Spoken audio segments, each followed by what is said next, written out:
I'm going to take you under the hood now of this 1960 Bugeye barn find, because I want to show you some of the things that I just have never seen on one of these cars.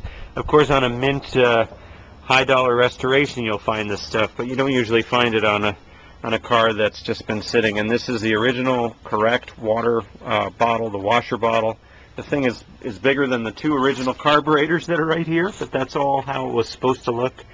And it is AN5L 17121, so it's 17,000 in the run of about 50,000 Bugeyes.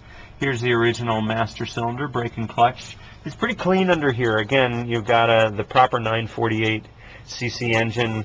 I'm afraid the mice have eaten the fuel lines, otherwise I'd get it running for you, because it does turn over. Of course, you'll need new water hoses and wires and plugs and the like. I mean, it's really not a big deal. There's one little rust spot on that battery shelf. I'm not sure if you can see it, but it's right there. That's a common issue.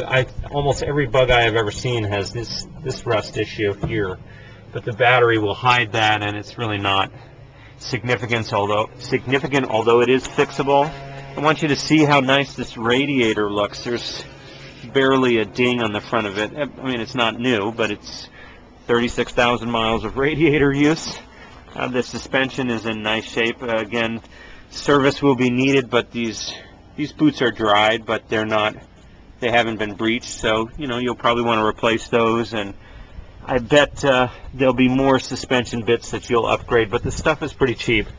And I'm assuming someone will want to do a total restoration on this car, but it will be drivable soon if you wanted to go that route.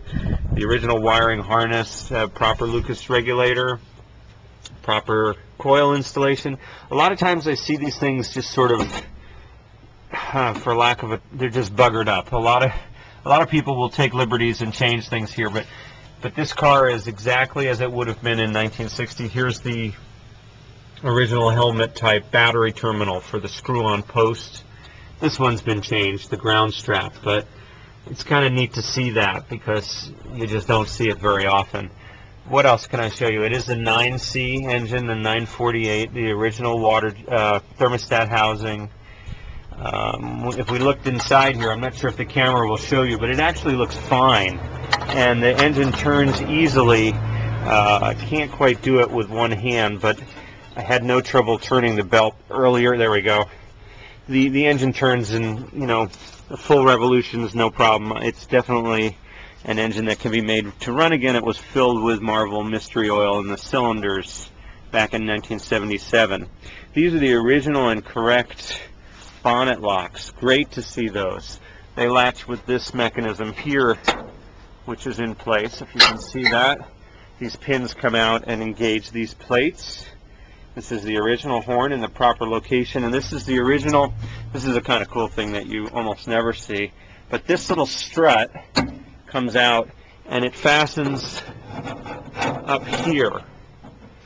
Whoop, a little moving around, excuse me, but there's a hole right there that engages, and what that is designed to do is to stop the bonnet from getting caught by the wind and releasing from the struts here, which are missing on this car, and falling on your head, which would be disastrous.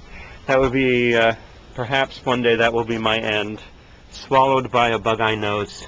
I hope not. But anyway, these struts normally hold the bonnet up, and they are missing, but they're available. Well, one's here, but it's pretty rusted shut, so you'll need two of those. But otherwise, remarkably complete and pretty neat to see. 1960 Bugeye.